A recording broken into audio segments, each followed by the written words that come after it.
எண்ணும் எழுத்தும்.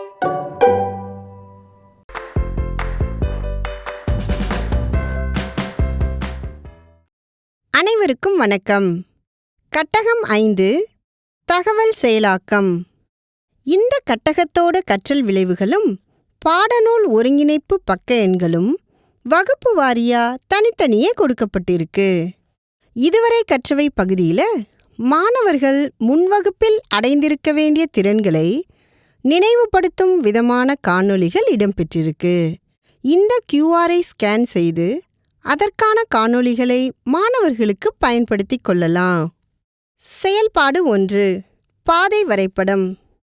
நுழையும் முன் ஆசிரியர் படத்தில் காட்டியுள்ள வடிவத்தை கரும்பலகையில் வரைந்து மாணவர்கள் அனைவரையும் இதே வடிவத்தை ஒருமுறை வந்த பாதைக்கு திரும்ப வராமலும் கையை எடுக்காமலும் தொடர்ச்சியாக வரைந்து காட்டுங்கள் என்று கூறி வரைய செய்து பாதை வரைபடத்தை அறிமுகப்படுத்தணும்.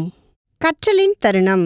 ஆசிரியர் பின்னிணைப்பில் கொடுக்கப்பட்டுள்ள பாதை வரைபடத்தை மாணவர்கள் முன்னிலையில் காட்டி அந்த படத்தை பற்றி பின்வருவன போன்ற வினாக்களை கேட்டு ஓரிடத்தில் இருந்து மற்றொரு இடத்திற்கு செல்ல தேவையான பாதை வரைபடம் பற்றிய தெளிவான புரிதலை மாணவர்களுடன் கலந்துரையாட செய்யணும்.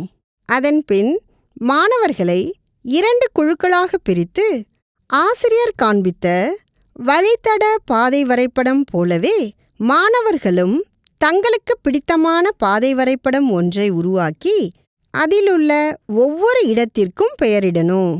முதல் குழுவினர் உருவாக்கிய பாதை வரைபடத்தினை 2ஆம் குழுவினரிடமும் 2ஆம் குழுவினர் உருவாக்கிய பாதை வரைபடத்தினை முதல் குழுவினரிடமும் காட்சிப்படுத்தி அதிலிருந்து கேள்விகள் கேட்டு பதிலை பெறச் செய்யணும். அதிக கேள்விகள் கேட்ட குழுவையும் அதிக சரியான பதில்கள் கூறிய குழுவையும் பாராட்டணும். இதன் தொடர்ச்சியா மாணவர்கள் தங்கள் வீட்டிலிருந்து பள்ளிக்கு வரும் வழியினை பாதை வரைபடமாக வரைந்து வர சொல்லும் விதமா செயல்பாடானது கொடுக்கப்பட்டிருக்கு. மாதிரிப்படுத்துதல். 5ஆம் வகுப்பு மாணவர்களை 2 குழுக்களாக பிரிக்கணும். ஒவ்வொரு குழுவிற்கும் பல்வேறு வடிவங்களை பயன்படுத்தி உருவாக்கப்பட்ட படங்களை கொடுத்து அவற்றில் உள்ள ஒவ்வொரு வடிவத்தையும் கண்டறிந்து அவை ஒவ்வொன்றும் எத்தனை எண்ணிக்கையில் உள்ளன என்பதை கூறச் செய்யணும்.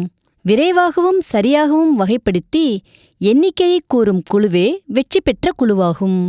ஒவ்வொரு குழுவிற்கும் வடிவ கூட்டல், வடிவ கழித்தல் மற்றும் வடிவ பெருக்கல் கணக்குகள் எழுதப்பட்ட 5 கணக்கட்டைகளை கொடுக்கணும். பிறகு ஆசிரியர் ஒவ்வொரு வடிவத்திற்கும் உரிய எண்ணினை கரும்பலகையில் எழுதணும். தங்களுக்கு கொடுக்கப்பட்டுள்ள 5 கணக்கட்டைகளில் உள்ள கணக்குகளுக்கு மாணவர்களையே விடை காணச் செய்யணும். விரைவாகவும் சரியாகவும் செய்கின்ற குழுவே வெற்றி பெற்ற குழுவாகும். இறுதியாக வடிவங்களை எண்களுடன் தொடர்புபடுத்தி தீர்வு காணும் வகையிலான வாழ்க்கை கணக்கானது செயல்திட்டமாக கொடுக்கப்பட்டிருக்கு. நன்றி.